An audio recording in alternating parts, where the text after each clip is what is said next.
रुचि त्रिवेदी जी। राधा वल्लभ मर्जी आपके चरणों में कोटि कोटि प्रणाम। गुरुदेव, ऐसा क्या करें कि मेरा ये जन्म अंतिम जन्म हो? भगवान के आश्रित हो जाओ, नाम जप करो। दो बातें, बिना पैसा का काम है। भगवान के अंदर से आश्रित हो जाओ और नाम जप करो। इस जन्म में निश्चित भगवत प्राप्ति। अकाट्य विनिश्चितम बदामिते नान्यथा वचांस में हरिम भजन्ते नरा भवसागर तरन्ति ते। खूब नाम जप करो और अंदर से भगवान के आश्रित हो जाओ। 1 रुपया नहीं लगा, भगवत प्राप्ति हो गई। किसका प्रश्न है? अंदर से भगवान के आश्रित हो जाओ, नाम जप करो, बिल्कुल सरल भाषा में।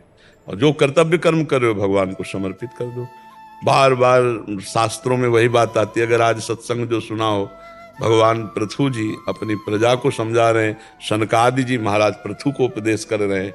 सर्वलोक महेश्वर भगवान श्री हरि का निरंतर भजन, किसी की निंदा न करना, सहज में भगवत प्राप्ति हो जाएगी। जो भगवान की चर्चा सुनते हैं, आज सुना कि एक है कि यज्ञ में हवन करता है और एक है कि भक्तों के मुख में डालता है, संतों को पवाता है। तो भगवान कहते हैं मैं संतों के मुख से, जो भक्तों के मुख से पाता हूं, मैं बहुत प्रसन्न हो जाता हूं।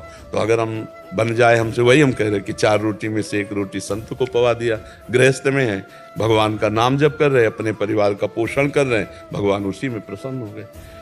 देखो, अधर्म का अगर पैसा कमा के तो उसका कोई महत्व नहीं। और धर्म से अगर 1 रुपया दे दिए ना, और 1 रुपया का नमक ला करके दाल में डाल दिया गया, तो सैकड़ों संत पाए ना। सैकड़ों संत सेवा हो गई 1 रुपया में। 1 रुपया में बढ़िया सेवा हो गई। और बेईमानी करके गंदा पैसा आप दो और वो बुद्धि भ्रष्ट करे तो अपराध हो गया, संतों का भजन छूट जाएगा। तो गृहस्थी में अपने कर्तव्य का पालन करते हुए, भगवान के आश्रित होकर नाम जप करते हुए भगवत प्राप्ति सहज है।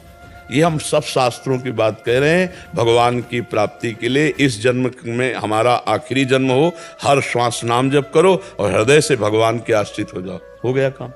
अब फिर जीना है तो फिर कथा भागवत ये सब बिल्कुल सार बात है। राधा राधा राधा राधा और हे लाडली जो मैं आपकी, इसी से भगवत प्राप्ति हो जाएगी। भगवान संबंध देखते। एक जगन्नाथ जी के सेवक थे जो अंग सेवी, अब वो गलत संग से वैश्यागामी हो गए, वैश्या का संसर्ग करने लगे। तो आपस में सब जितने पार्षद थे सब एकत्रित हुए और उनको बुलाया और कहा या तो जगन्नाथ जी को पकड़ो, वैश्या छोड़ो, और या जगन्नाथ जी को छोड़ो, वैश्या के पास जाओ। दोनों एक साथ नहीं हो सकते। उन्होंने कहा जगन्नाथ जी को हम छोड़ देते हैं। तो भगवान की लीला ऐसी।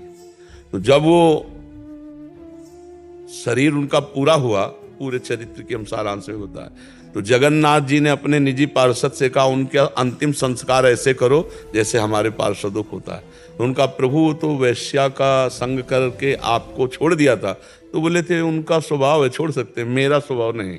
मैंने एक बार जिसे स्वीकार कर लिया उसे छोड़ता नहीं। वो मेरा सेवक था, कहीं भी चला जाए उसका, ये भगवान का उसी स्वभाव से हम लोग कहते हैं कि भगवान का आश्रय ले लो और नाम जप करो, भगवान कल्याण कर देंगे। मन वचन कर्म से एक से भी भगवान से जुड़ जाए तो भगवान उसका कल्याण कर देते हैं। अजामिल ने अपने पुत्र के बहाने नारायण बुलाया तो भगवत प्राप्ति हो गई। हम जानबूझकर नारायण नारायण बुलाएंगे तो भगवत प्राप्ति नहीं हो जाएगी। राम राम हरि हरि हरि तो और सब मंगल होने लगता है। भगवान का नाम जप करने से सब मंगल, सब कुछ सहने की सामर्थ्य आ जाती है। भगवान से जुड़ना मंगल भवन अमंगलहारी, अमंगल का नाश हो जाता है जी।